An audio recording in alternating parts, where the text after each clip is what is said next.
안녕하세요, 여러분들. Pertemuan ketiga kali ini kita akan membahas membuka 학교 atau tata bahasa dan sekolah. Sebelum ke materi utama, kita bahas bacim dulu. Bacim itu kata huruf konsonan yang berada di bawah suku kata. Mungkin teman-teman suka bingung kok itu nulisnya di bawah sih, terus bacanya gimana? Nah, jadi itu kenapa dia bisa di bawah? Caranya tuh kayak gini teman-teman. Misalnya ada konsonan N sama vokal A ketemu lagi konsonan N. Nah, Yorobun nulisnya nggak nulis secara horizontal kayak gini.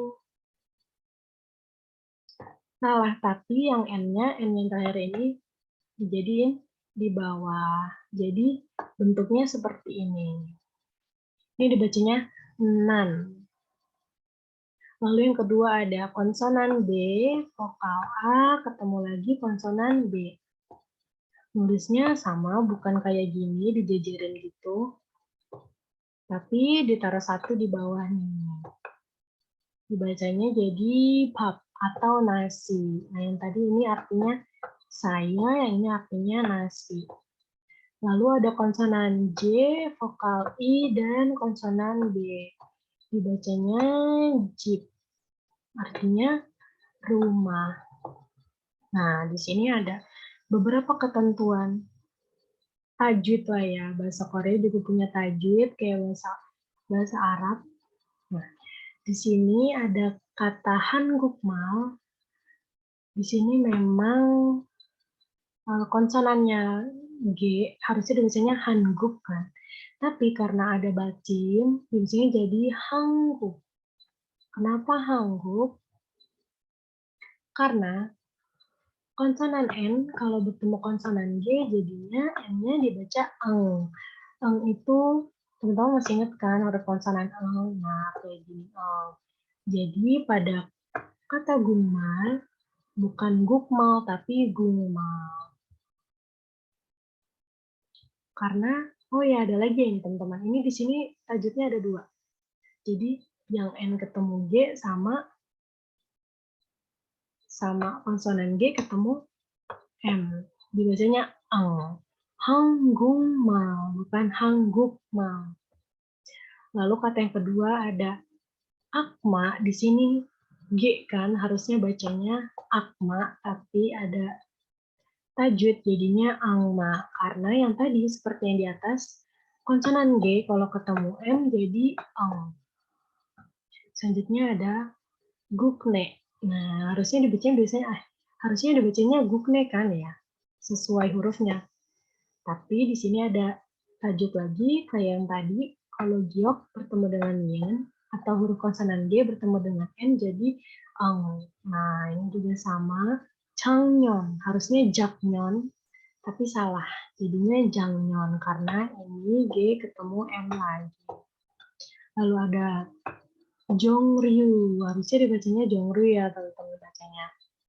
Karena di sini Jong sama Ryu, tapi salah. Salah karena ada konsonan iong kalau bertemu R atau liel jadinya N. Bacanya jadi Chonyu. Lalu ada Sengri. Nah, ini dibacanya Sengni, bukan Sengri. Karena konsonan iong ketemu R jadi N, Sengni. Nah, pelan-pelan aja teman-teman belajarnya karena aku semester 5 juga masih suka salah baca kok. Nanti juga terbiasa dengan sendirinya. Nah, lanjut. Sekarang ada barang-barang di ruang kelas. Nah, yang pertama ada meja atau, mari kita baca. Konsonan C sama vokal rangkap E sama konsonan G, jadi dibaca cek. Konsonan S, vokal A sama eng jadi sang. Bahasa Koreanya meja yaitu cek sang. Yang kedua ada kursi. Di sini ada huruf E sama I jadi ui. Konsonan J sama A jadi ja, yaitu uija. Lalu ada papan tulis CILKAN, dibaca Cilpan. Lalu ada pintu, konsonan M, U, dan N, mun. Lalu jendela, CANG-CHANG-MUN, changmun. Jendela. Lalu ada jam, konsonan S, I, G, dan vokal rangkap Y, si, G, artinya jam. Di sini ada tas, konsonan G ketemu A jadi ga, B, A, O, gabang. Gabang artinya tas. Komputer, di sini ada konsonan KH, ke, vokal O dan M, jadi kom. Konsonan P dan U, piu. Konsonan K dan O jadi to. Nah, di sini ini penekanan ini disentak semua nih teman-teman ngomong. Jadi komputer gitu. Komputer artinya komputer. Selanjutnya ada buku. C sama E sama K jadi cek. Di sini ada buku tulis. Konsonan G, O dan M, kung, C, E, K, cek, kung, cek. Artinya buku tulis. Dan yang terakhir ada kamus. Konsonan S, vokal A, konsonan J, O, dan N, sajon. Di sini ada nama-nama tempat. Yang pertama ada sekolah. Di sini ada konsonan H ketemu A dan G, hak.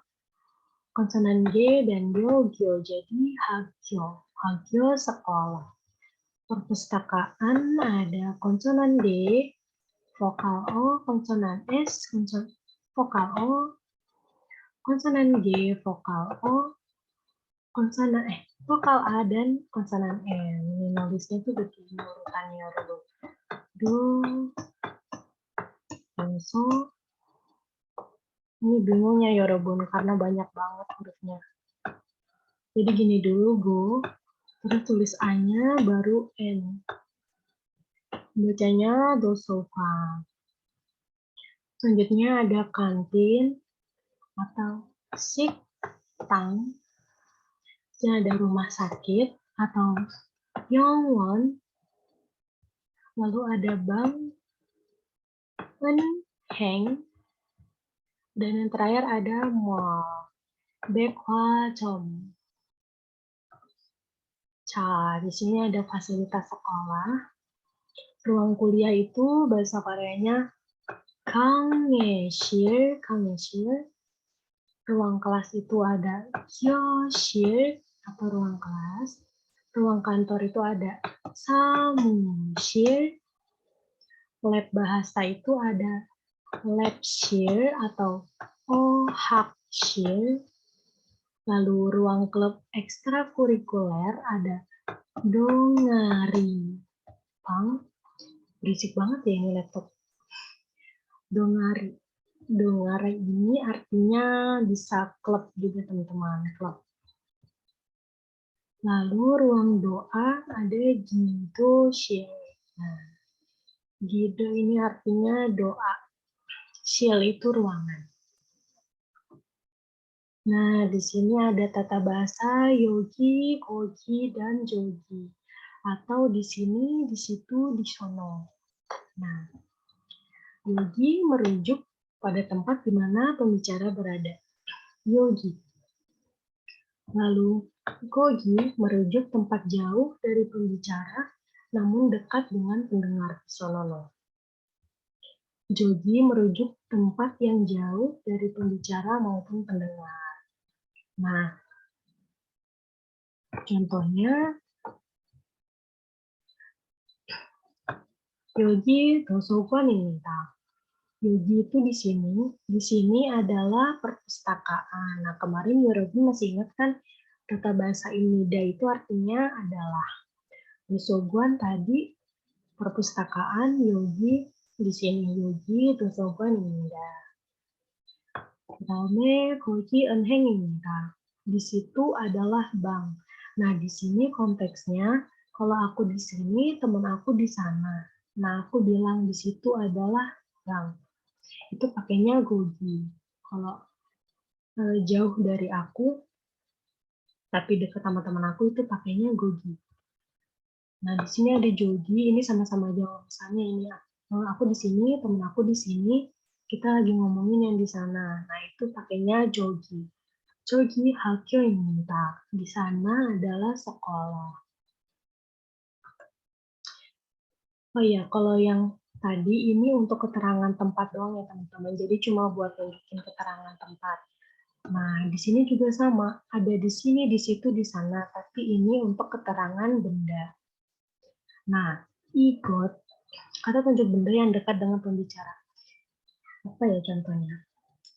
Igot, igot ini. Lalu, kugot,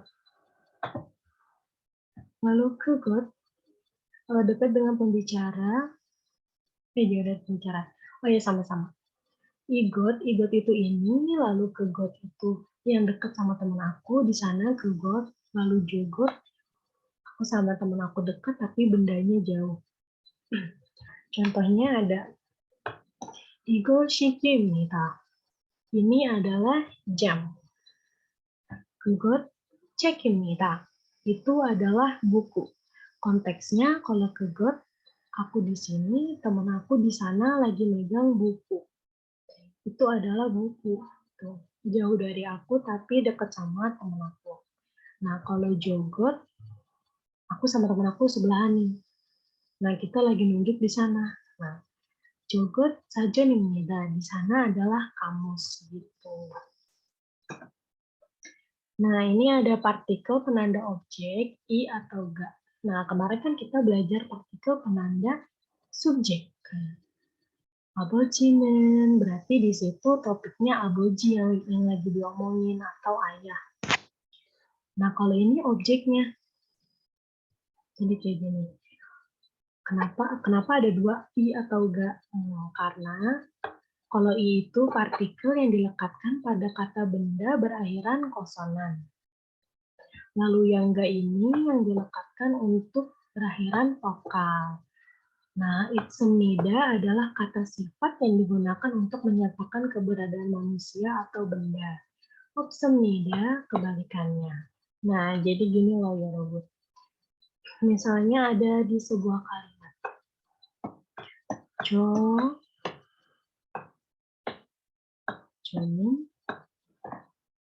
Jangan-jangan deh. Kepanjangan. Yang ini aja deh. Nah, ceki ini berakhiran konsonan. Berarti pakainya partikel yang i. Nah, cek di sini artinya tadi buku. Ditambah partikel i jadi ceki. Oh, berarti objeknya buku. Nah, itsemnida itu artinya untuk menunjukkan sebuah keberadaan suatu benda. Atau kita bisa artiin ada gitu aja lah. Nah, jadi artinya ada sebuah buku. Selanjutnya ada sige. Sige itu jam, dia akhirannya vokal, berarti pakainya ga. Shige ga, berarti di sini objeknya jam. Ismida, ada, berarti ada jam. Ada sebuah jam. Lalu ada sajon, artinya kamus, berakhiran konsonan, jadi pakainya i. Sajoni, objeknya kamus, opsemnida. Nah, ini kan ada bacim nih, ini bacim rangkap nih ya, Robot. Dibacanya opsemnida. Opsemnida itu artinya tidak ada. Lawan katanya tadi yang ini. Yang ini itsemnida, yang ini opsemnida. Opsemnida tidak ada, itsemnida ada. Begitu. Nah, tadi kan ada iga ada atau tidak. Nah, sekarang kita belajar iga bukan. Nah, jadi tuh animida ini bentuk sopan dari kata anida yang berarti bukan. Nah, contohnya igot. Nah, igot tadi kita belajar, igot itu artinya ini. Nah, partikel enen yang kita sudah pelajari sebelumnya, ini partikel penanda subjek. Nah, igonin ini berarti subjeknya ini, lagi ngomongin ini. Apa nih ininya? Sajon, kamus, imnika, kata tanya, apakah, apakah ini adalah kamus? Anieo, bukan. Sajoni, kamus, pakai partikel i karena akhirannya konsonan.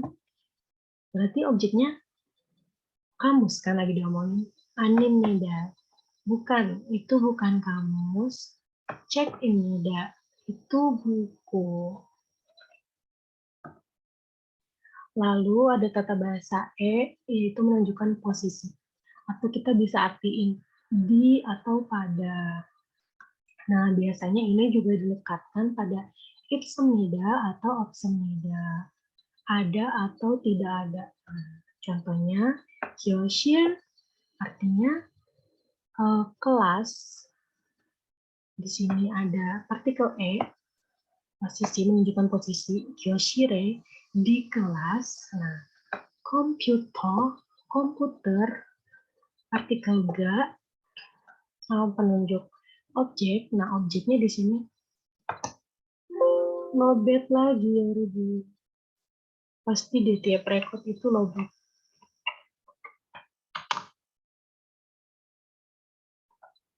Nah, sampai mana tadi? Di sini objeknya komputer ga, isemuka, nikai berarti nanya, itsemida, ada, terus digabungin kata bahasa nika. Jadi itsemnika, apakah ada apa? Nah, ini objeknya komputer. Ada komputer di kelas. Apakah ada kelas di komputer? Apakah di kelas ada komputer? Gitu maksudnya. Dan jawabnya, Anio, semida. Enggak ada gitu. Udah ngerti belum teman-teman? Oke, sudah selesai. Nah, di sini ada tugas seperti biasa, tapi cuma satu tugasnya. Nah, nanti ini aku kirim lembar jawabannya di grup. Teman-teman terserah deh, boleh di print atau dikerjain di HP, bebas. Jadi ini teman-teman suruh pilih. Ini ada kata cek buku. Ini kan berakhiran konsonan. Nah, berarti dia pakainya partikel i atau ga nih untuk menandakan objek. Nah, ini untuk contoh dia pakainya i kan. Jadi cek isemda. Nah, nanti teman-teman kerjain yang nomor 1, 2, 3, 4, dan 5. Lalu yang kedua ada tulis apa ini? Oh iya ya. Ini kalau di lingkaran berarti artinya ada, kalau di X artinya tidak ada. Sini artinya cek itu buku, itsemnida, ada buku. Nah, di sini kan lingkaran kan artinya ada, berarti ada buku, cek itsemnida. Lalu jamnya tidak ada, silang, sigiga, itsemnida. Tugasnya. Ngerti kan ya Yorobu? Nanti kalau kurang ngerti tanya aja di grup gampang. Seperti biasa deadline-nya Jumat pukul 23.59. Sugoi saya Yorobun deh. Kamsahamnida.